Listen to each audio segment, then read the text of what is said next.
कसं ओळखलं पाहिजे की आपल्या किडनी खराब व्हायला सुरुवात झालेली आहे? तर ही 15 लक्षणं जी आहेत ही आज आपण पाहूया. तर त्याच्यामध्ये सगळ्यात महत्त्वाचं जी लक्षण आहे ते म्हणजे तुमच्या चेहऱ्यावर सूज येणे.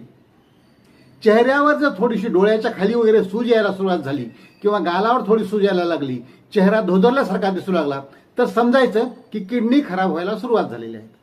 तसंच ही सूज पायावर पण येते. पायावर, दोन्ही पायावर जेव्हा सूज यायला लागते ते पण दुसरं चिन्ह असतं अत्यंत महत्त्वाचं की किडनी खराब व्हायला तुमच्या सुरू झालेली आहे. आत्ताच लक्ष दिलं पाहिजे.